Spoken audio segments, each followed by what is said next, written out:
President-elect Trump today endorsing House Speaker Mike Johnson. This ahead of Friday's expected fight to hold on to the House speakership.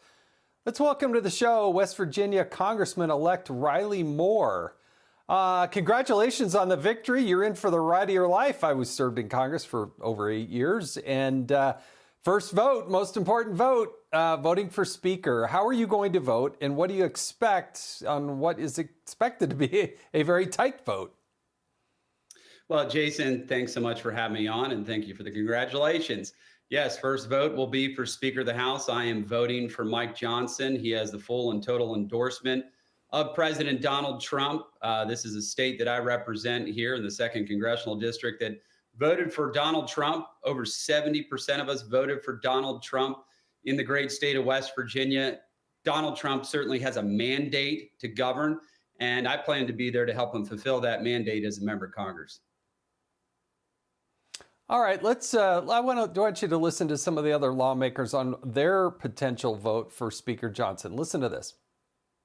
Mike Johnson inherited a disaster when Matt Gaetz and several of my colleagues teamed up with 208 Democrats to remove Kevin McCarthy, which will go down as the single stupidest thing I've ever seen in politics. Removing Mike Johnson would equally be as stupid. Do you support Speaker Johnson or not?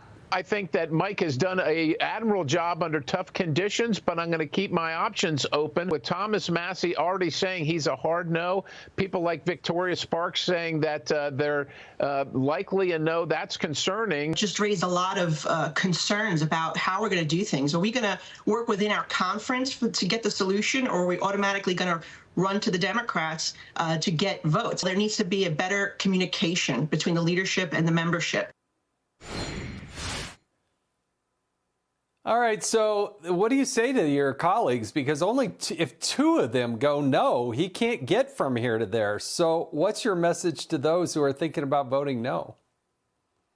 Well, what I'd say is that we have a once-in-a-lifetime opportunity of unified Republican government under President Trump. This is obviously his final term in office, and we need to come together to accomplish his agenda within the first 100 days. We don't have 4 years.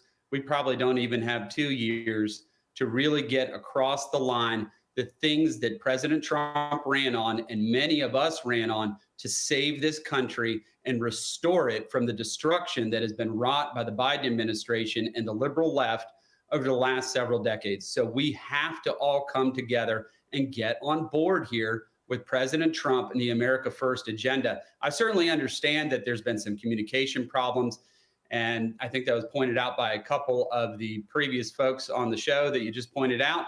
And that's fair. Look, it's fair criticism and all that. But look, let's improve that process, but let's not lose sight of the moment that we are in right now. We have to get this done, because if we don't and we somehow lose control of unified government in the midterms, believe me, the Democrats will work very hard to stop everything President Trump is trying to accomplish.